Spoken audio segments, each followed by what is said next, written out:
شاذلیان زندہ باد. الحمد للہ وکفا وسلام علی عبادہ الذین اصطفیٰ. اما بعد فاعوذ باللہ من الشیطان الرجیم. بسم اللہ الرحمن الرحیم. یا ایہا الناس انتم الفقراء الی اللہ واللہ هو الغنی الحمید. صدق اللہ العظیم. الحمدللہ اس نفسا نفسی کے دور کے اندر اللہ کے نام کی برکت سے اور اس کی توفیق کے ساتھ جمع ہو رہے ہیں. مقصود اللہ رب العزت کی رضا حاصل کرنا اور اس کے ساتھ ساتھ تزکیہ نفس کرنے کی کوشش کرنا. جس چیز کے ساتھ ہمارا واسطہ پڑ رہا ہے اور جس چیز کو ہم پاک اور صاف کرنا چاہ رہے ہیں، یہ مقابلہ اتنا آسان نہیں، سخت ترین مقابلہ ہے. کیونکہ مد مقابل اپنی ذات، مد مقابل مخالف ہو مقابلہ کرنا آسان ہو جاتا ہے. جب مد مقابل انسان اپنی ذات کو لے کے آئے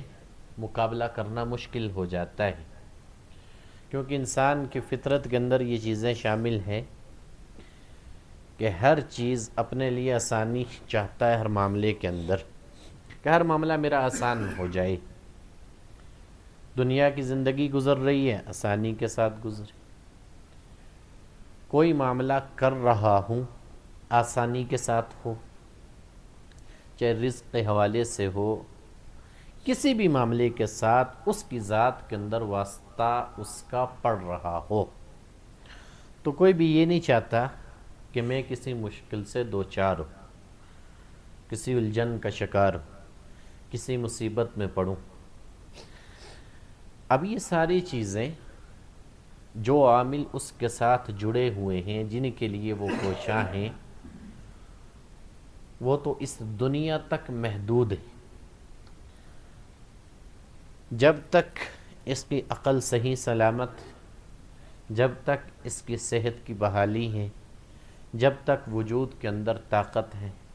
جب تک اس کے تعلقات، جب تک اس کے واسطے ہیں،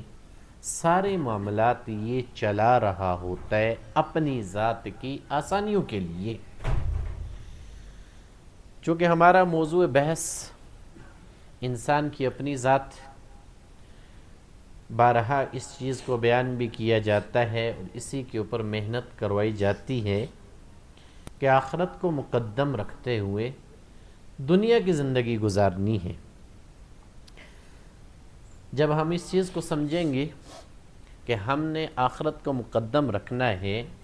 تو قرآن حکیم کی یہ آیت مبارکہ اسی طرف اشارہ دلوا رہی ہے کہ لوگوں یاد رکھنا، تم سارے کے سارے محتاج ہو اللہ کے ہر معاملے کے اندر، چاہے وہ تمہارا علم کے لحاظ سے ہو، چاہے تمہارا عمل کے لحاظ سے ہو، چاہے نیکیاں کرنے کے لحاظ سے ہو. کوئی بھی کام تم خیر والا کر رہے ہو جس کی توفیق اللہ کی طرف سے مل رہی ہے، تو ہر معاملے کے اندر تمہاری محتاجی اللہ کے لیے ہے. چونکہ وہ مالک ہے اور اس کا حق ادا کرنا میرے آپ کے اوپر واجب ہو جاتا ہے. اس کا حق ادا کرنے کی کوشش کریں گے تو کامیاب ہو جائیں گے. اگر حق ادا نہیں کرتے تو پھر انسان کے لیے ناکامی ہے. چاہے جہاں مرضی چلا جائے،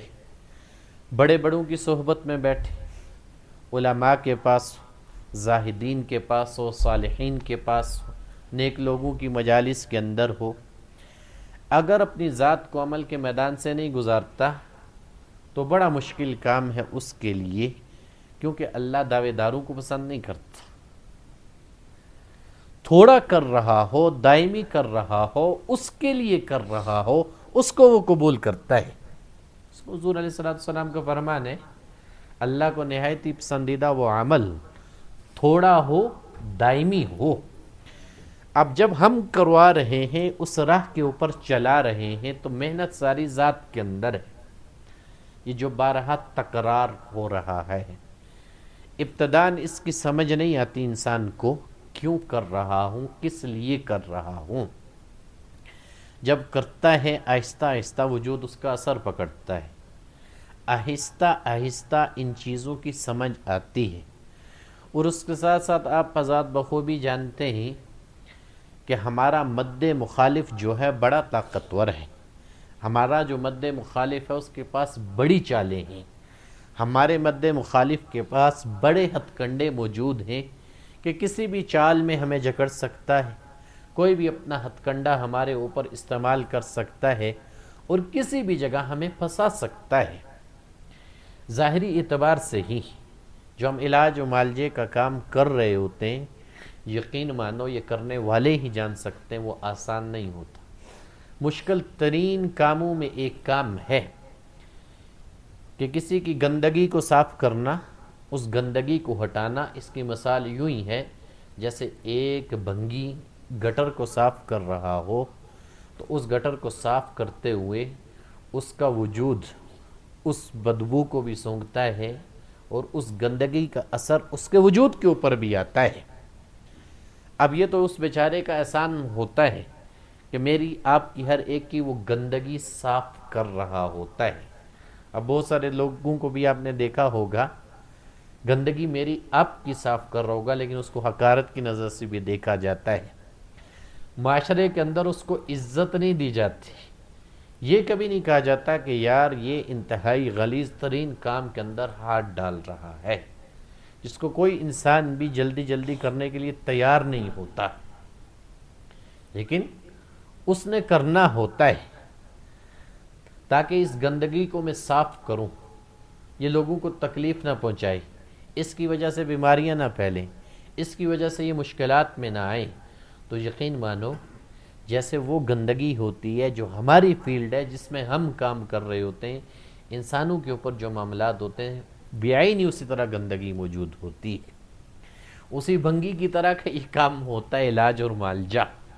جو ہم کر رہے ہوتے ہیں. اس گندگی کو ہٹا رہے ہوتے ہیں، نہ فقط ہٹا رہے ہوتے ہیں، اس گندگی کا اثر اپنے وجود کے اوپر بھی پا رہے ہوتے ہیں. اور اس پاتے ہوئے بہت ساری باتوں کو بھی انسان سنتا ہے، بہت ساری چیزوں کا اس کو سامنا کرنا پڑتا ہے، اور بہت سارے الفاظ اس کے کانوں میں پڑتے ہیں.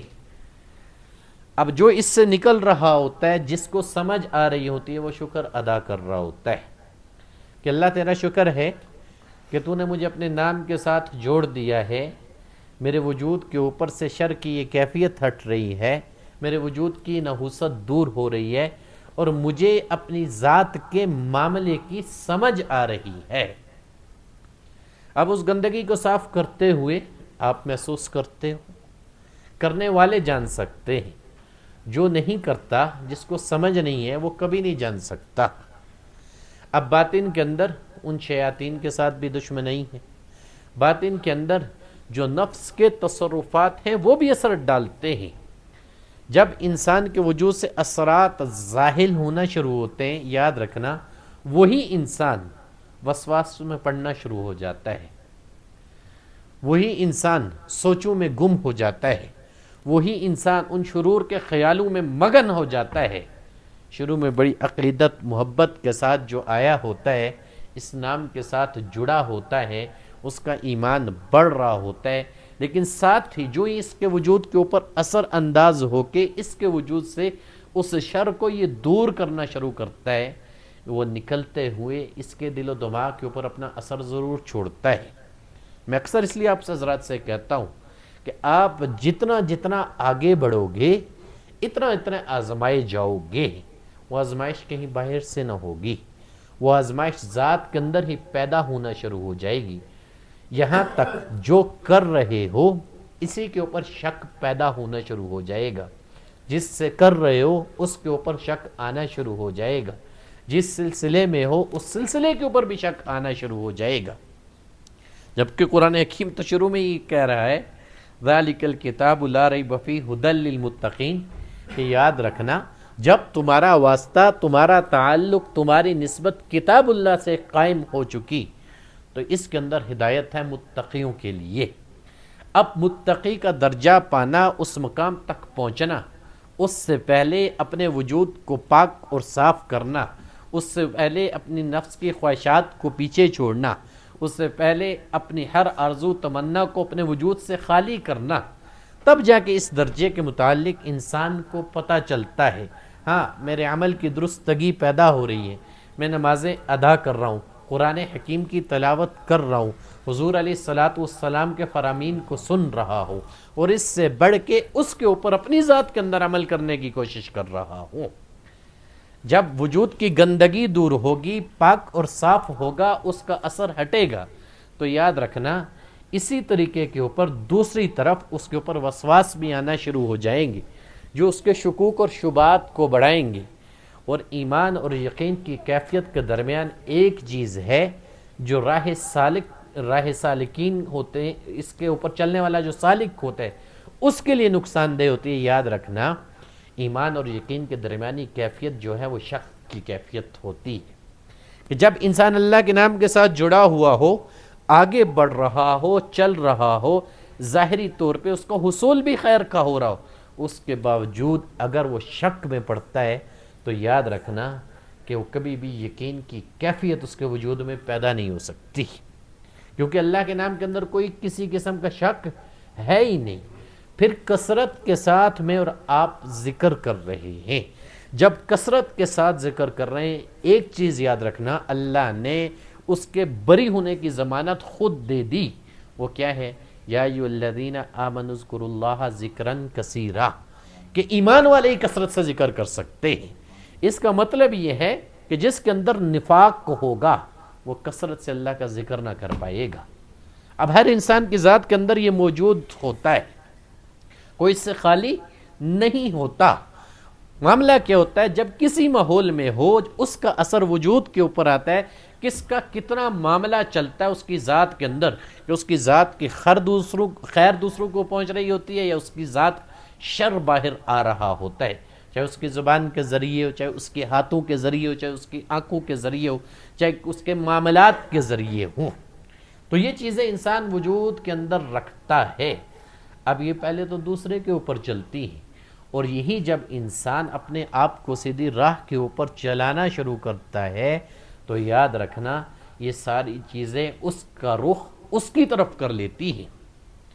کہ تو کس کو پاک صاف کرنا چاہ رہا ہے، تو ہو سکتا ہے؟ نہیں، تو کبھی نہیں ہو سکتا۔ اس کو مایوسی کی طرف لوٹانا شروع کر دیتی ہیں، اس کو نا امیدی دلواتی ہیں، جبکہ اللہ کہہ رہا ہے کہ میں اس کو نازل بھی کر رہا ہوں، اس کے اندر رحمت بھی رکھی ہے، شفا بھی ہے مومنین کے لیے۔ اور پہلا جملہ یہ بتلایا کتاب کھولنے کے اوپر شک نہ کرنا، یہ تمہیں ہدایت بھی دے گی، تمہیں متقی بھی بنوائے گی، تمہارے اندر کمالات والی صفات پیدا کرے گی جو ہمیں پسند ہیں، جو ہمیں محبوب ہیں، جس کی وجہ سے ہماری اور ہمارے حبیب کی محبت کا تمہیں حصول ہوگا۔ بس یہ وہ ذات کی جنگ ہے جس کا لڑنا مشکل ہو جاتا ہے، بڑا خطرناک کام ہو جاتا ہے۔ جب مد مقابل انسان خود آ جاتا ہے، کسی سے اس نے کہنا نہیں ہوتا، اپنے آپ کو کہنا ہوتا ہے، اس نے کسی کو کوسنا نہیں ہوتا، اپنے آپ کو کوسنا ہوتا ہے، کسی کو سمجھانا نہیں ہوتا، پہلے اپنے آپ کو سمجھانا ہوتا ہے، کسی کے عیوبوں کو دیکھنا نہیں ہوتا، پہلے اپنے عیوبوں کو پاک کرنا ہوتا ہے۔ اس لیے یہاں چلتے ہوئے یہ وسواس بڑھ جاتا ہے انسان کے اوپر۔ جو ہی ترقی کرتا ہے انسان، ایمان کا درجہ بڑھتا ہے، ساتھ میں ان چیزوں کا اثر بھی زیادہ ہونا شروع ہو جاتا ہے، اور بعض اوقات بعض لوگوں کے ذہنوں میں اس سے بڑھ کے معاملات آ جاتے ہیں کہ پتہ نہیں کیا کرتے ہیں، کس طریقے کے اوپر کرتے ہیں، کس انداز میں کرتے ہیں۔ جو آپ محنت کر رہے ہو آپ تو بخوبی جان چکے ہو کس طریقے کے اوپر کرتے ہیں، کس انداز میں کرتے ہیں، لیکن ایک چیز یاد رکھنا، ہم نے کبھی کسی سے یہ نہیں کہا کہ ہم شفا دینے والے ہیں۔ شافی اللہ کی ذات ہے، جو کرتے ہیں اس کے اندر اللہ نے شفا رکھی ہوئی ہے، ظاہر کی بھی شفا موجود ہے، باطن کی بھی شفا موجود ہے۔ روحانی لحاظ سے جو امراض انسان وجود کے اندر رکھتا ہے کہ جو اللہ کو مقصود ہے کہ میرا بندہ مومن ایسا ہو، وہ بغض سے خالی ہو، کینے سے خالی ہو، حسد سے خالی ہو، ریا سے خالی ہو، جو عمل ہمارے لیے کرے اس عمل کے اندر صرف ہم ہی ہم ہوں، ہمارے علاوہ کوئی نہ ہو، ہمارا حق معبودیت ادا کرنے والا ہو۔ اور یہ صفات پیدا ہوتی ہیں محنت کرنے کے بعد۔ یہ وہ ذات کی محنت ہے۔ اس لیے یہ محنت کرتے ہوئے یہ مت سمجھنا کہ ہم شیطان کے چنگل سے بچ جائیں گے، یہ مت سمجھنا کہ ہم نفس کے تصرف سے نکل جائیں گے۔ بارہا اس کا مقابلہ کرنا پڑے گا، بارہا یہ مد مقابل آئے گا، بارہا نئی نئی بات میں پھنسائے گا، بارہا الجھنوں میں ڈالے گا۔ جہاں آپ کو فقط ایک ہی چیز کام آئے گی، اس کے ساتھ جب آپ کے ہاتھ رب العالمین کی طرف اٹھے ہوئے ہوں گے، جہاں آپ اپنے ہاتھ اٹھا کے اس سے اس کو طلب کر رہے ہوں گے کہ یا اللہ جو معاملہ کر رہا ہوں تیری ذات کے لیے کر رہا ہوں، اپنی ندامت کے ساتھ عاجزی کے ساتھ تیرے حضور پیش ہو رہا ہوں۔ اور اس کا سب سے بڑا فائدہ پتہ کیا ہے؟ انسان کی ذات کا کبر ختم ہونا شروع ہوتا ہے جب اس کے ہاتھ رب العالمین کی بارگاہ میں اٹھنا شروع ہو جاتے ہیں۔ ورنہ جو معاملہ بھی انسان کر رہا ہو جس لحاظ سے، اگر وہ رب العالمین کے سامنے ہاتھ نہیں اٹھاتا نا، یوں سمجھو اس کے اندر کبر کی صفت موجود ہے، چونکہ اپنے آپ کو وہ محتاج نہیں سمجھتا۔ میری ضرورت ساری پوری ہو رہی ہے، میرے پاس مال و دولت آ رہا ہے، میرے اوپر کوئی بیماری نہیں آئی، میں کسی مرض میں مبتلا نہیں ہوا ہوں، میں کسی مشکل میں پھنسا ہوا نہیں ہوں، تو انسان بھولا ہوا ہوتا ہے، اس کے دماغ میں یہ چیز آتی نہیں ہے۔ قرآن یہ کہہ رہا ہے، یاد رکھنا، یا ایھا الناس انتم الفقراء الی اللہ، کہ لوگوں تم سارے کے سارے محتاج ہو اللہ کی طرف۔ اور دعا جو ہے یاد رکھنا مومن کا ہتھیار ہے۔ اس ذکر کے ساتھ جب آپ کے وجود کے اندر یہ کیفیت پیدا ہونا شروع ہو گئی کہ ہم نے جتنا بھی اللہ اللہ کیا، جتنے بھی معاملات اللہ اپنے نام کی برکت سے مجھ سے کروا رہا ہے، جتنا میرے دل کو اپنی یاد سے آباد کر رہا ہے، جتنا اس کی اور اس کے حبیب کی محبت میرے دل کے اندر آ رہی ہے، اس کے ساتھ ساتھ آپ کے ہاتھ رب العالمین کی بارگاہ میں اٹھتے جائیں گے۔ جب انسان کے ہاتھ اٹھتے، یاد رکھنا رب کے سامنے وہ اپنی عاجزی کا اظہار کرتا جائے گا۔ ورنہ جو چیز بھی اس نے حاصل کی ہوئی ہو، اس کے ساتھ اگر وہ رب العالمین کے سامنے ہاتھ نہیں اٹھاتا تو اس توفیق سے وہ محروم ہو جاتا ہے، جس کو قرآن حکیم بیان کرتا ہے، اگر تم رب کے سامنے دعا نہ کرتے تو رب تمہاری پرواہ ہی نہ کرتا۔ اگر تم رب کے سامنے دعا نہ کرتے وہ تمہاری پرواہ ہی نہ کرتا۔ اس لیے یہ مت سمجھنا ہمیں بہت آ گیا ہے، اس لیے یہ مت سمجھنا ہم بہت سیکھ گئے ہیں، اس لیے یہ مت سمجھنا کہ ہمیں کمالات حاصل ہو گئے۔ اس لیے کبھی بھی یہ چیز اپنے وجود کے اندر مت لے کے آنا کہ ہمیں جن بگانے کا طریقہ آ گیا ہے۔ یہ ساری خلق ہے، خلق کے اندر تمہیں دسترس حاصل ہو رہی ہے، خلق کے اندر وہ تمہیں طاقت دی جا رہی ہے جو اس نام کے ساتھ جڑی ہوئی ہے، وہ تاثیر وجود کے اندر بن رہی ہے جو اللہ اللہ کر رہے ہو۔ لیکن یہ جو دل ہے اس نے انسان کا اپنے لیے کیا ہوا ہے کہ یہ بندہ اس کو میرے لیے کرتا ہے یا نہیں کرتا، یہ بندہ اس کو ہمارے آگے کس انداز میں پیش کرتا ہے۔ تو یہ دل اللہ کے ہاں جب انسان پیش کرتا ہے اپنے عمل کے ذریعے، معاملات کے ذریعے، تو راہ سلوک کے اندر وہی سالک کامیاب ہوتا ہے جس کے سارے معاملات اللہ کے لیے ہو جائیں۔ اگر اللہ کے لیے نہیں ہوتے نا، بڑا مشکل کام ہوتا ہے۔ اب قرآن حکیم بھی اس کو کہہ رہا ہے، وَقَالَ رَبُّكُمُ ادْعُونِي أَسْتَجِبْ لَكُمْ، کہ مجھ سے مانگو میں تمہیں دوں گا، مجھ سے مانگو گے تو میں تمہیں طریقہ بھی بتلاؤں گا، سکھلاؤں گا کس انداز میں تم نے مجھ سے مانگنا ہے، کس طریقے کے اوپر مجھ سے طلب کرنا ہے۔ اور بزرگ فرماتے ہیں یاد رکھنا، دو چیزوں کے اندر شیطان کا عمل دخل نہیں ہوتا۔ ایک، جب بندہ رب کی بارگاہ میں سجدہ کر رہا ہو تو اس سجدے کے درمیان شیطان حائل نہیں ہوتا، وہ اس لیے کہ وہ منکر ہی سجدے کا تھا۔ بات سمجھ میں آئی؟ وہ اس لیے کہ وہ منکر ہی سجدے کا تھا۔ اور دوسرا، تم جب عاجزی کے ساتھ، ندامت کے ساتھ، انکساری کے ساتھ رب العالمین کے حضور ہاتھ اٹھاتے ہو تو وہ ہاتھ تمہارے رب العالمین کی طرف اٹھتے ہی اس کی رحمت متوجہ ہو جاتی ہے، وہاں بھی شیطان کا عمل دخل نہیں رہتا۔ ہاں، لیکن اس کے ساتھ یاد رکھنا شرائط بھی موجود ہیں، رزق حلال کھایا ہوا ہو، حرام رزق کا ارتکاب نہ کرے، اس کے دل کے اندر عاجزی ہو، ندامت ہو کہ جیسے رب العالمین کا حق ادا کرنا تھا میں حق ادا نہیں کر سکتا ہوں، جیسے اس کی نعمتوں کے اوپر شکر ادا کرنا تھا میں کر نہیں سکتا ہوں، یہ توفیق ملنا ہی فقط کافی ہے کہ رب العالمین نے مجھے یاد رکھا ہوا ہے، اس کی بارگاہ میں آ رہا ہوں، اس کے حضور ہاتھ اٹھا رہا ہوں۔ میری بات نہیں، حضرت عمر رضی اللہ تعالیٰ عنہ کا فرمان ہے کہ رب کی ذات اگر توفیق دے دے تو میں اس توفیق دینے کو ہی قبولیت سمجھتا ہوں اللہ کے ہاتھ۔ جب کسی کے ہاتھ اللہ کے حضور اٹھ جائیں اللہ اس کو توفیق دے رہا ہوتا۔ حضرت عمر بن خطاب رضی اللہ فرماتے ہیں یہ قبولیت کی نشانی ہے، اگر اس کی توفیق نہ ہو تو بندہ رب العالمین کے سامنے کبھی ہاتھ اٹھا ہی نہیں سکتا۔ اب جب ہم باطن کی لڑائیوں کو لڑ رہے ہوتے ہیں، ان تصرفات کو ہم جان رہے ہوتے ہیں، شیطان کی واروں کو پہچان رہے ہوتے ہیں، تو یاد رکھنا عام آدمیوں کے بنسبت میرے اور آپ کے اوپر وار زیادہ ہوگا، مجھے اور آپ کو پھنسانے کی زیادہ کوشش کرے گا، مجھے اور آپ کو دھوکہ دینے کی زیادہ کوشش کرے گا۔ جیسے وسوسہ استاد کے اوپر یا سلسلے کے اوپر آئے گا، ساتھیوں کے اوپر آنا شروع ہو جائے گا، کبھی ایک کا دوسرے کے اوپر، کبھی دوسرے کا تیسرے کے اوپر۔ تو یہاں یاد رکھنا، میں اکثر حضرات کو بتاتا کرتا ہوں، حضرت سلطان بہو رحمۃ اللہ علیہ فرماتے ہیں جب آپسی معاملات آپ کے آپس میں ایسے بن جائے تو کبھی بھی نفس کا مقابلہ نفس سے مت کرنا،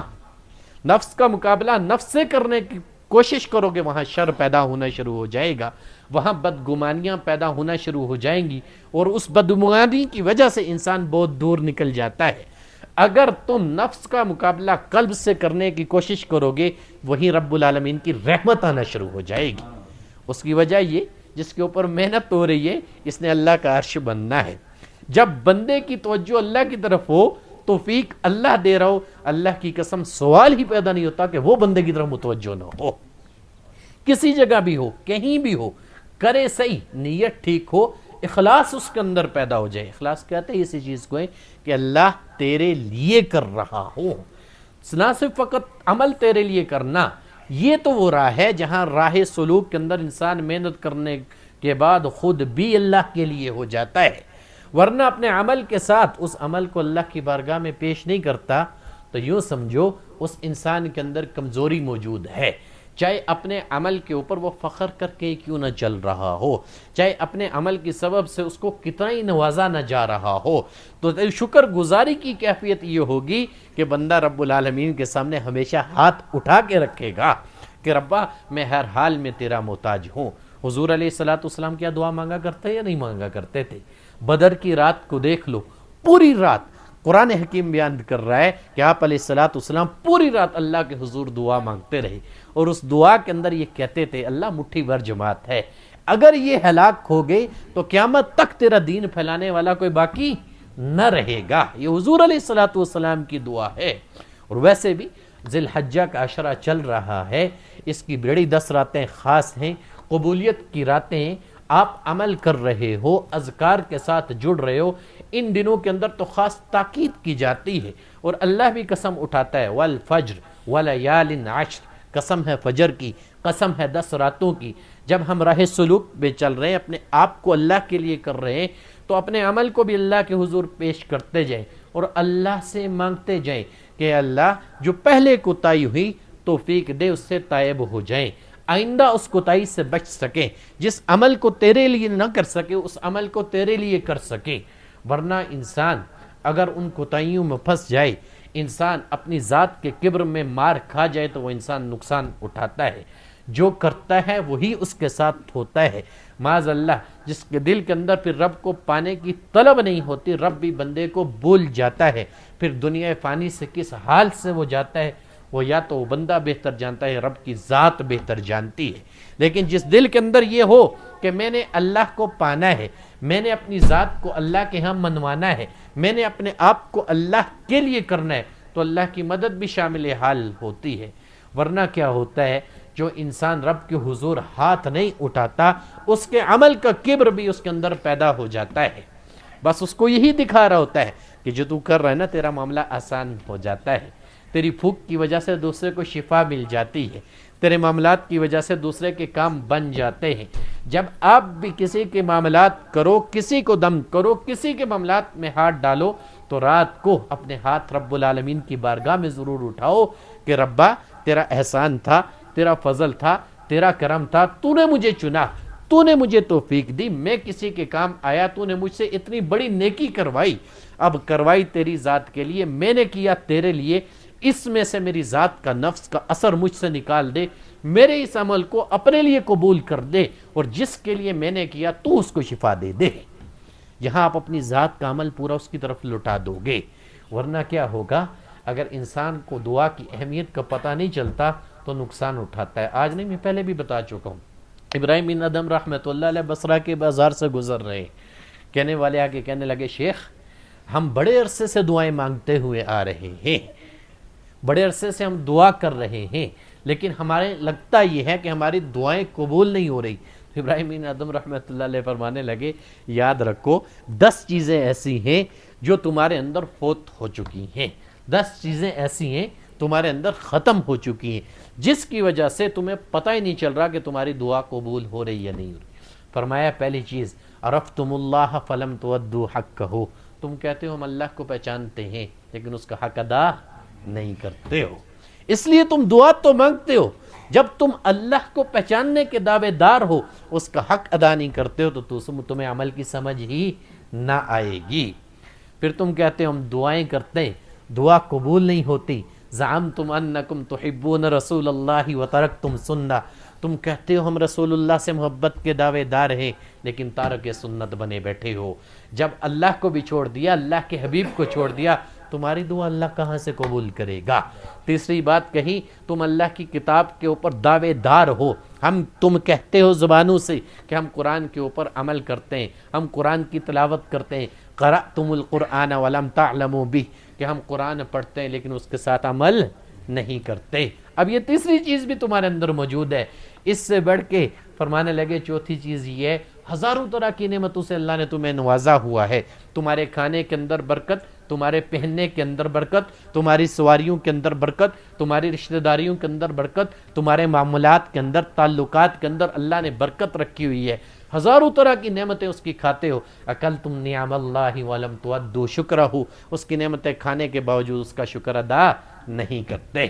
کہا پانچویں چیز یہ ہے کہ تم سارے زبان سے دعوے دار ہو، ان الشیطان عدوکم ووافقتموہ، تم کہتے ہو شیطان ہمارا دشمن ہے لیکن پھر بھی موافقت اسی کی اختیار کرتے ہو۔ اب کتنے سارے معاملات ہوتے ہیں، چاہے انسان کسی کے ساتھ دشمنی نبھا رہا ہو، چاہے انسان کسی کا سینے کے اندر بغض رکھ رہا ہو، اس کے مد مخالف آ گیا، بے شک وہ حق کے اوپر بھی ہو، جب انسان بغض رکھے گا اس کو کبھی حق کے اوپر تسلیم نہیں کرتا، اس بغض کی وجہ سے اب وہ کہہ تو رہا ہے کہ شیطان میرا دشمن ہے، کہہ تو رہے میں اس کی پیروی نہیں کرتا، لیکن جب معاملہ ذات کا آتا ہے تو اس وقت کرتا یہ ہے اس کی موافقت اختیار کر لیتا ہے، اس کا کام یہی ہوتا ہے خلق کے اندر فتنہ ڈالنا، فساد ڈالنا، اس کی ذات بھی باعث فتنہ بن جاتی ہے، باعث فساد بن جاتی ہے، دوسروں کو نقصان پہنچانے والی بن جاتی ہے۔ تو اب یہ بے شک زبان سے دعوے دار ہونا کہ اللہ تجھے مانتا ہوں، اللہ تجھے جانتا ہوں، تیرے حبیب سے محبت کرتا ہوں، تو جو تو نے دیا اس کے اوپر شکر ادا کرتا ہوں، قرآن پڑھتا ہوں، اس کے اوپر عمل کرتا ہوں۔ جب ذات کے اوپر آتا ہے، جب کوئی معاملہ پیش آتا ہے تو اس وقت دیکھا جائے گا یہ پیروی کتنی کرتا ہے۔ پھر کرتا کیا ہے، ان الشیطان عدوکم ووافقتموہ، کہتا ہے زبان سے شیطان میرا دشمن ہے، موافقت اسی کی اختیار کرتا ہے۔ پھر آگے فرمایا تم کہتے ہو کہ جنت حق ہے لیکن اس کے لیے عمل نہیں کرتے،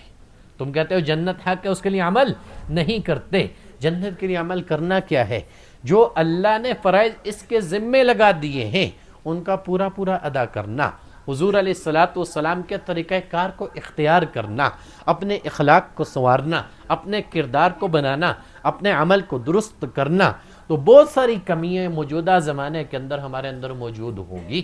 دعویٰ کیا ہے کہ ہم اللہ سے مانگ رہے ہیں، ہماری اللہ دعا قبول نہیں کر رہا، کہہ رہے ہیں کہ ہمارے لیے جنت ہے، اللہ ہمیں جنت میں بھیجے گا، لیکن اس کے لیے عمل نہیں کرنا۔ پھر فرمایا تمہیں پتہ ہے، زبان سے اقرار کرتے ہو کہ جہنم حق ہے لیکن اس سے بچنے کی کوشش نہیں کرتے۔ ہر وہ عمل جو انسان کو جہنم میں لے جانے کا باعث بنے گا، پھر بھی انسان کر ڈالتا ہے۔ اس کو پتہ ہے کہ میری زندگی 20 سال ہے، 30 سال ہے، 40 سال ہے، جتنی بھی ہے، جو جی چکا اس کا ہی نہ اس کو پتہ چل رہا، جو آگے ہے اس کے متعلق وہ جانتا نہیں ہے، کس حال میں کس وقت میں اس کے ساتھ کیا ہونا ہے اس کے علم میں کچھ نہیں ہے۔ اس کے باوجود ایسی مستی میں مست ہو کے جیے جا رہا ہوتا ہے، ایسی غفلت کی چادر اوڑی ہوئی ہوتی ہے، بس زبان سے دعوے دار ہے کہ میں جنت، مجھے پتہ ہے جہنم سے کن اعمال کے ذریعے بچنا ہے، لیکن ان کو اختیار نہیں کرے گا۔ اس کے ساتھ فرمایا بہت ہی بڑی بات جو عام انسانوں کے اندر آج ہر جگہ آپ کو ملے گی، اشتغلتم بعیوب الناس ونسیتم عیوبکم، کہ تم لوگوں کے عیب تلاش کرنے کے اوپر لگے رہتے ہو اور اپنے عیوبوں کو بھول جاتے ہو کہ میں بھی ذات کے اندر کوئی عیب رکھتا ہوں۔ کوئی انسان معصوم نہیں بنتا۔ اگر اللہ عمل کی توفیق دے رہا ہوتا ہے تو یہ اس کا فضل ہو رہا تو اس بندے کے اوپر کہ یہ بندہ جب میری طرف آئے پاک صاف ہو کے آئے، اس کا قول سچا ہو جائے، اس کا کردار اعلیٰ ہو جائے، اس کے عمل کے اندر درستگی ہو جائے، لیکن تھوڑا سا انسان کر لے تو اس کو دوسروں کے اندر عیب ہی عیب نظر آنا شروع ہو جاتے ہیں۔ تو صوفیہ فرماتے ہیں کہ جب تمہیں عیب دوسروں کے اندر نظر آنا شروع ہو جائے نا تو وہ عیب دراصل تمہارے ہی۔ اب اس سے بڑھ کے وہ اس حدیث مبارکہ کی تشریح کرتے ہیں جس میں حضور علیہ السلام فرما رہے ہیں کہ مومن مومن کا آئینہ ہوتا ہے، مومن مومن کا آئینہ ہوتا ہے۔ آئینے کے اندر انسان اپنے آپ کو ہی دیکھتا ہے نا، اب میرا بھائی مجھ سے جدا تو نہیں ہو سکتا، آپ مجھ سے جدا تو نہیں ہو سکتے، میں آپ سے جدا تو نہیں ہو سکتا۔ ہر ایک کے معاملات چلو جدا ہیں، ہر ایک کا طریقہ کار اپنا جدا ہے، لیکن نسل کے اعتبار سے ہم سارے ایک ہیں، ہم انسان ہیں۔ اللہ تبارک و تعالیٰ نے ایک ہی قرآن ہمیں دیا ہے، حضور علیہ السلام نبی بھی ایک ہے، دین بھی ایک ہے، طریقہ کار ایک ہے، معاملات ایک جیسے حضور نے سکھائے، اسی کی طرف توجہ دلوائی۔ جب میں کہوں کہ میں زیادہ متقی بن گیا ہوں، دوسرا تقوی کو اختیار نہیں کر رہا ہے۔ اب یہ کمی یاد رکھنا، اس کا تقوی اس کو بڑھائی دکھا رہا ہے اس کی ذات کے اندر۔ تو اور میں متقی بن کے بھی یہ یاد رکھنا، قبول کرے نہ کرے وہ اس کی مرضی ہے۔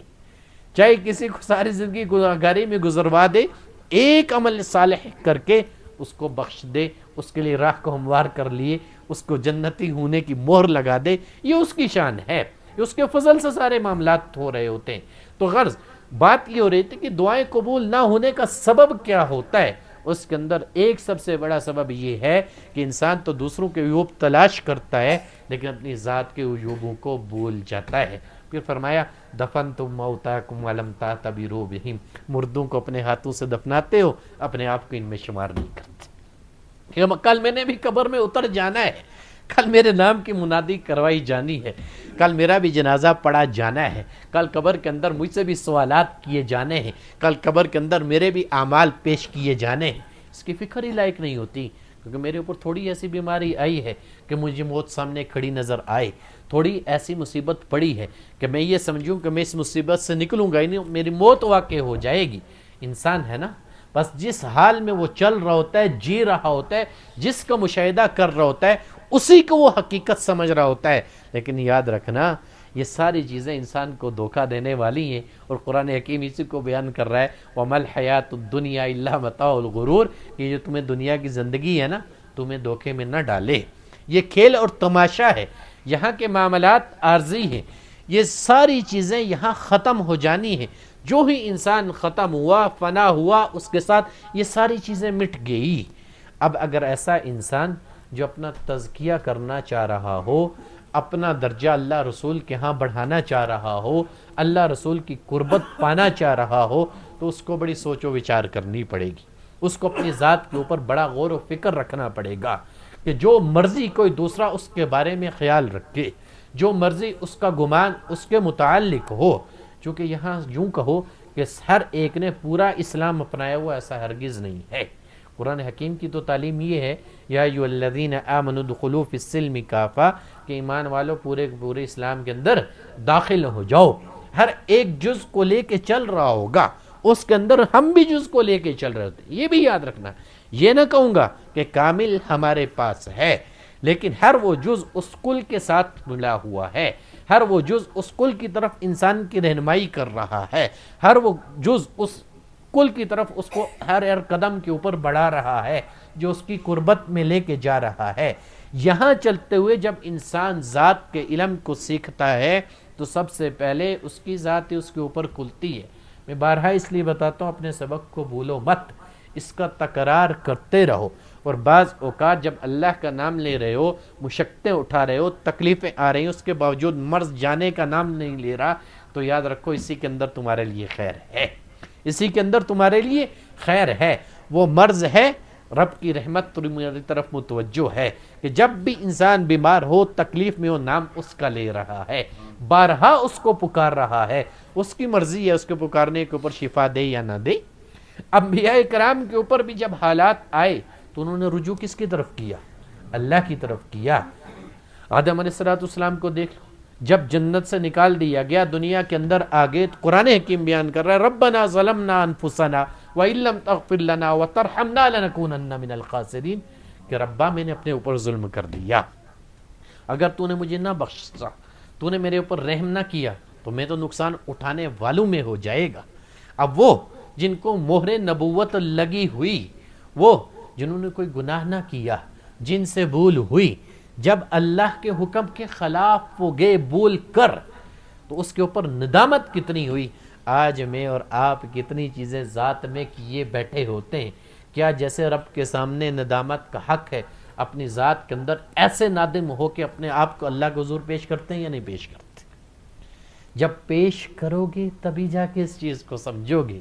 پھر دیکھنا اللہ کی قسم اس ذکر کی لذت اور حلاوت دل میں نہ آئی، ہم مجرم ہیں، ہمیں پکڑ لینا۔ ایک دفعہ پیش کر کے تو دیکھو،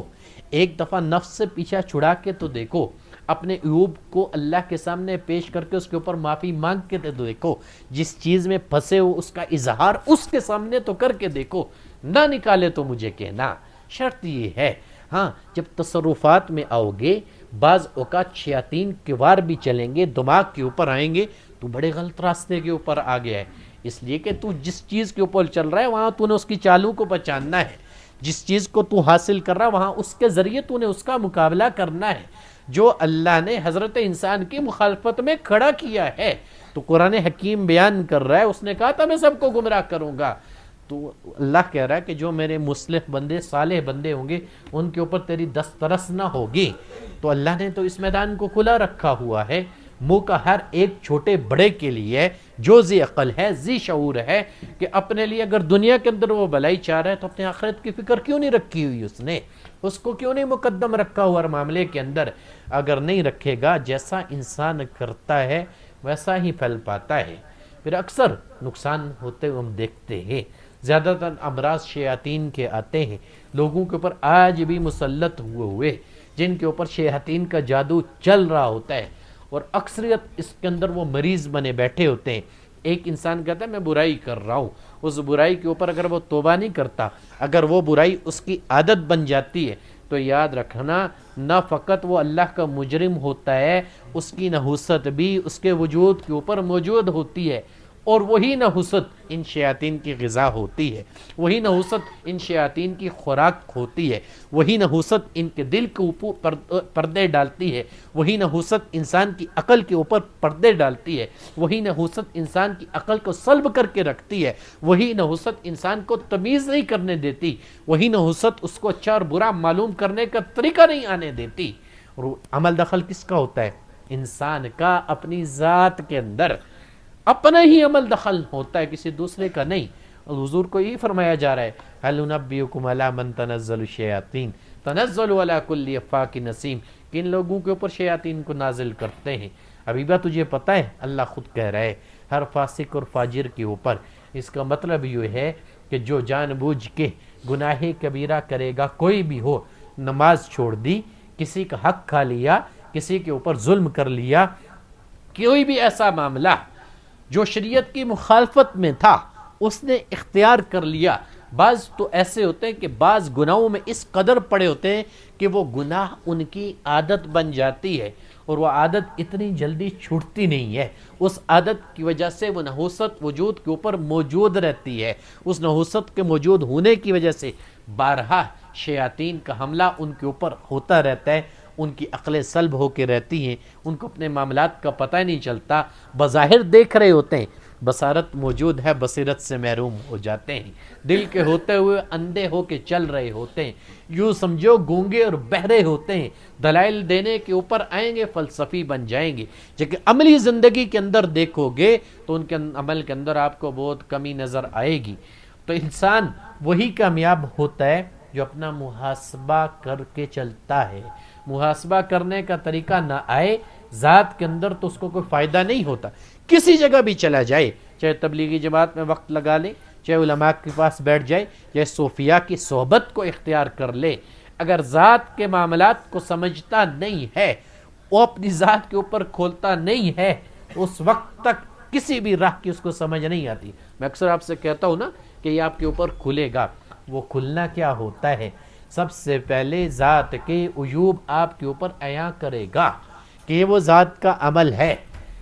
جو تیرے اندر موجود ہے، جس کو تو نے اپنی ذات سے دور کرنا ہے، تب جا کے تجھے وہ قرب حاصل ہوگا جو اللہ کے ہاں مطلوب اور مقصود ہے، تب وہ تو رضات کو حاصل کرے گا کہ تیرے دل میں فقط آئے گی، اللہ قبول کر کے دکھائے گا، تیرے ہاتھ اٹھانے کی بھی نوبت نہ آئے گی۔ تو الغرض ہم سب کچھ کر لیتے ہیں لیکن نہیں کرتے تو اللہ سے مانگتے نہیں ہیں، جس میں حضور کہہ رہے ہیں اللہ سے مانگا کرو، جس میں رب العالمین کہہ رہے ہیں تم مانگو میں عطا کروں گا، چاہے کسی قسم کی کمی موجود ہو۔ آج ہم مانگنے کے اوپر آتے زیادہ تر جن معاملات سے واسطہ پڑتا ہے دنیاوی حصول کے لیے، یا اللہ اس چیز کو کر دے، اس میں فراوانی کر دے، انکار نہیں کرتا ہوں، رب العالمین نے طریقہ خود سکھایا، ربنا آتنا فی الدنیا حسنہ وفی الآخرۃ حسنہ، کہ دنیا میں جو اچھا ہے اس کو بھی طلب کرو اور جو آخرت میں ہے اس کو بھی طلب کرو۔ لیکن عزیز ساتھیو، جس جگہ کے اندر ہم ہیں اس کی کوئی حیثیت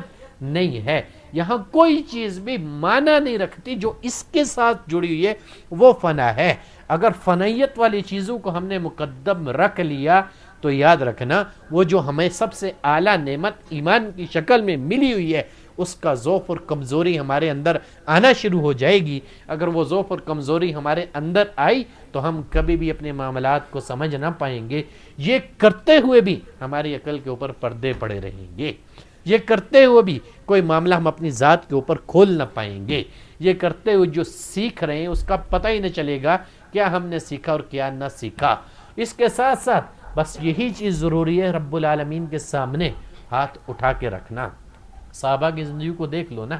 ہر معاملے کے اندر اللہ کے حضور ہاتھ اٹھا کے رکھتے تھے، اللہ تیری رضا کے لیے کر رہے ہیں، اللہ تجھ سے طلب کر رہے ہیں، اللہ تیری مدد چاہیے، اور اللہ کی نصرت ان کے ساتھ آتی بھی تھی۔ آج بھی جو مومن رب کے حضور ہاتھ اٹھائے گا، اللہ کی قسم اللہ اس کو کبھی خالی نہ لٹائے گا۔ ہاں ہوتا کیا ہے، دعا بندہ مانگتا ہے، اس کا نعم البدل کچھ اور دے دیا جاتا ہے، بعض اوقات جو مانگتا ہے وہی دیا جاتا ہے، بعض اوقات دعا کسی چیز کے لیے مانگی ہوگی، کوئی مصیبت اس کے اوپر سے ٹل جائے گی، بعض اوقات اس کی دعاؤں کو ذخیرہ کر لیا جاتا ہے۔ کل میدان محشر میں جب نامہ اعمال انسان کو کھلے گا، اللہ کے حضور پیش کیا جائے گا تو وہ اپنی دعاؤں کو دیکھے گا، اس وقت حضور نے فرمایا اس کی دل کی یہ خواہش ہوگی کاش اللہ دنیا میں میری ایک بھی قبول نہ کرتا۔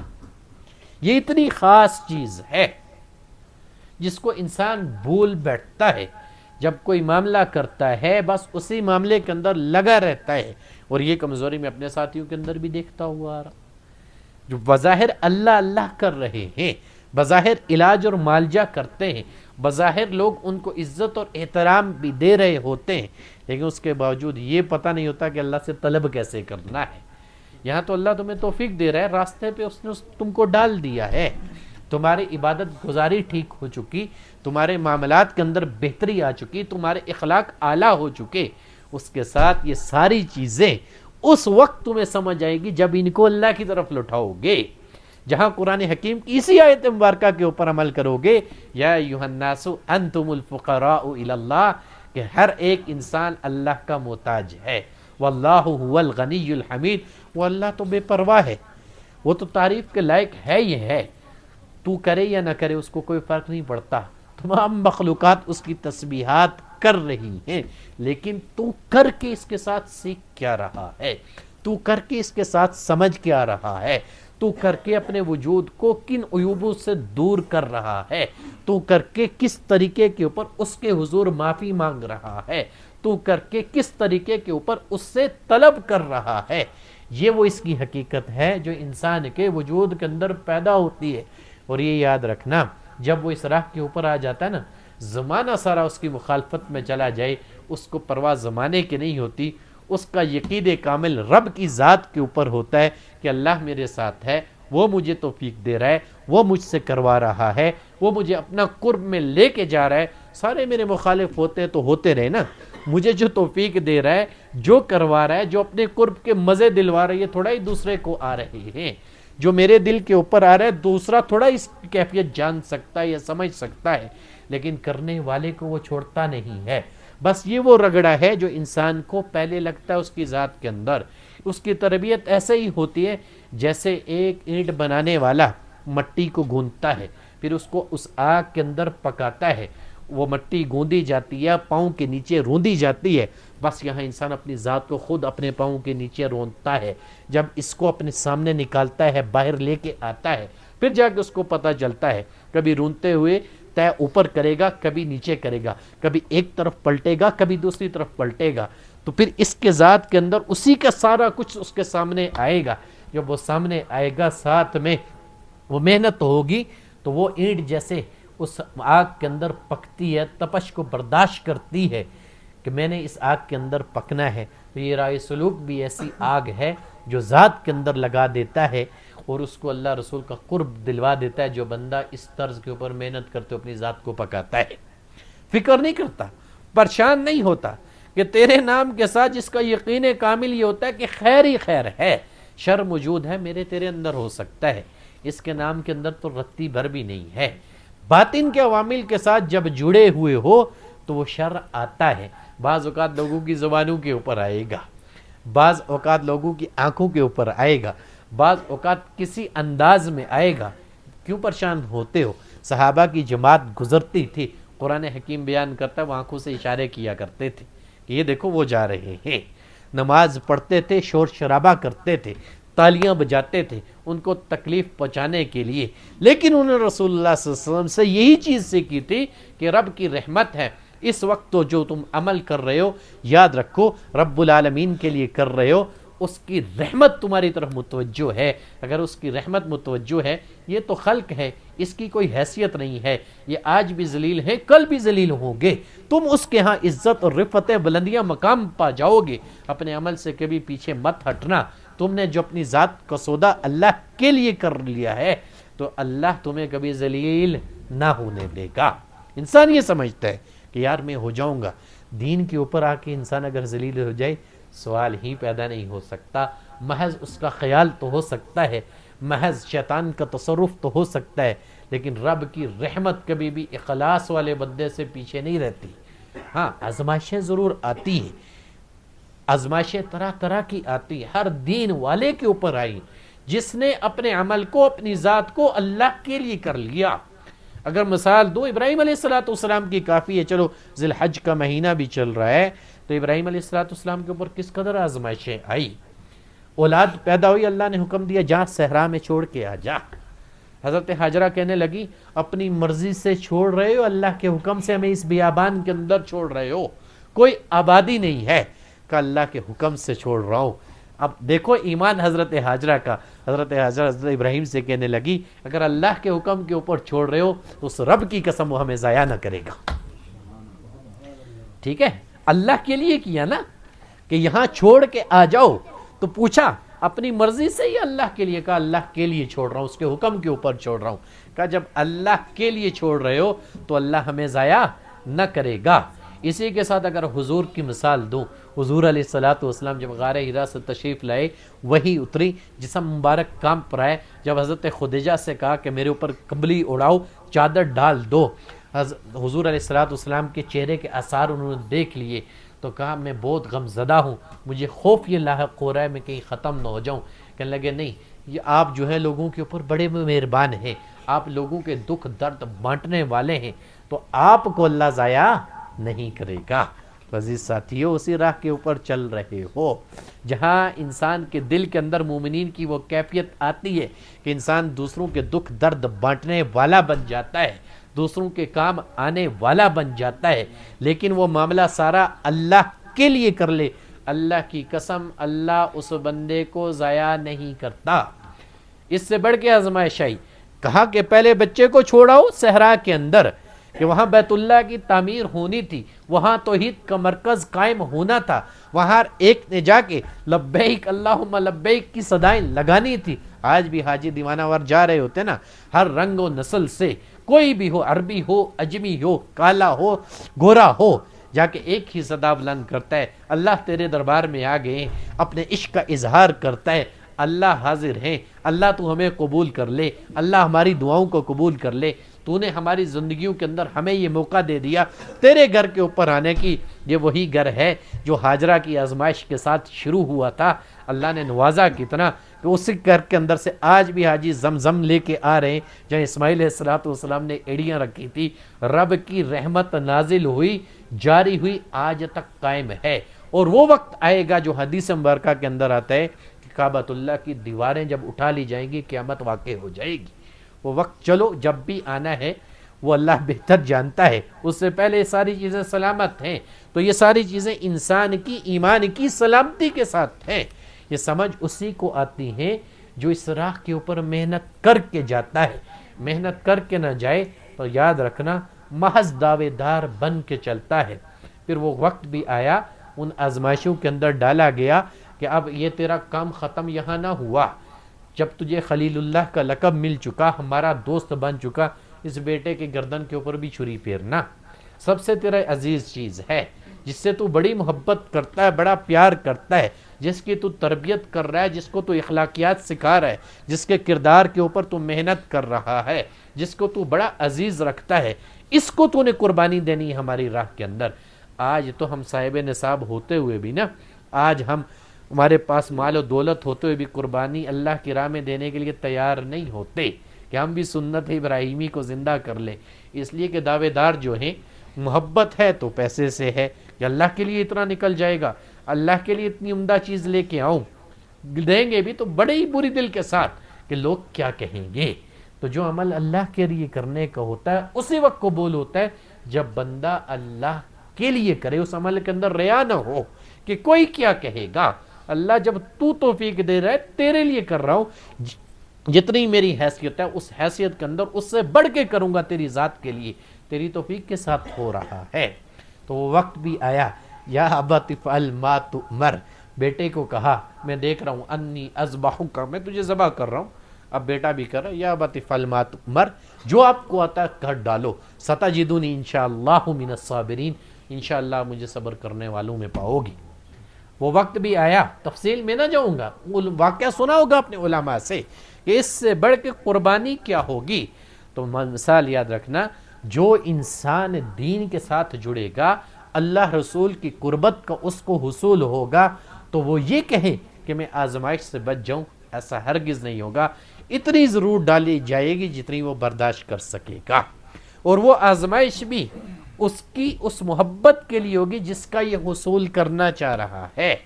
جس کو یہ پانا چاہ رہا ہے، جس کے لیے دن رات یہ اللہ اللہ کی مالا جب رہا ہے، جس کے لیے وہ اپنی سانسوں کے اندر اس کے نام کا تکرار کر رہا ہے۔ ایک دن کا کام نہیں ہے، بہت سارا وقت درکار ہوتا ہے، بہت سارا عرصہ لگتا ہے، نفس کا اثر جاتے ہوئے بہت سارا وقت لگ کے دل کا دروازہ کھلتا ہے، تب جا کے انسان معاملات کو سمجھتا ہے۔ جب تک ان چیزوں کو سیکھتا نہیں ہے، سمجھتا نہیں ہے، عمل پیرا نہیں ہوتا، تو جو کر رہا ہے اللہ کی قسم اس کو کبھی سمجھتا نہیں ہے۔ تو آخری بات یہ کہوں گا کہ جو اللہ دے رہا ہے، جس نعمت سے اللہ نواز رہا ہے، تو یاد رکھنا ہر معاملے کے اندر اپنے آپ کو رب العالمین کا محتاج سمجھ کے چلنا۔ قرآن حکیم کا حکم ہے، یا ایھا الناس انتم الفقراء الی اللہ، کہ جتنے بھی تم لوگ ہو یاد رکھنا سارے کے سارے اللہ کے محتاج ہو۔ اللہ نے تو ہمیں اپنے نام کے ساتھ جوڑا ہوا ہے، دن رات اس کے نام کا تکرار ہو رہا ہے، دن رات اس کے لیے محنت کر رہے ہیں۔ ایک وقت آئے گا اس محنت کرتے ہوئے جب وہ قبول کرتا ہے بندے کو، تو اس کی ذات پوری کو بھی اپنے لیے کر لیتا ہے۔ تو بس اللہ کے حضور دعا ہی ہے ہمارے اندر جو کمی کوتاہی ہے اللہ اس کو دور فرمائے، ہم سب کے صغیرہ کبیرہ گناہوں کو معاف فرمائے، پڑھنے پڑھانے کا ثواب تمام انبیاء کرام کو پہنچائے، بالخصوص نبی علیہ الصلوۃ والسلام کو پہنچائے، تمام صحابہ کرام صحابیات حضرات اہل بیت کو پہنچائے، تابعین تبع تابعین سلف صالحین بزرگان دین اسلام کو پہنچائے، بالخصوص سلسلہ نقشبندیہ شاذلیہ کے بزرگوں کو پہنچائے، اس کی برکت سے اللہ عز شیخ کے علم میں عمل میں عمر میں برکت عطا فرمائے، اس سلسلے کا فیض شیخ کا فیض اللہ 400 عالم پھیلائے، بندہ فقیر کی ماہیت میں جتنے ساتھی چل رہے ہیں سب کو اللہ اپنے دربار میں قبول و منظور فرمائے، تمام بچے بچیوں کو اللہ قبول و منظور فرمائے، اور جس ساتھی کی جو پریشانی ہے اللہ اس نام کی برکت سے ان کو دور فرمائے،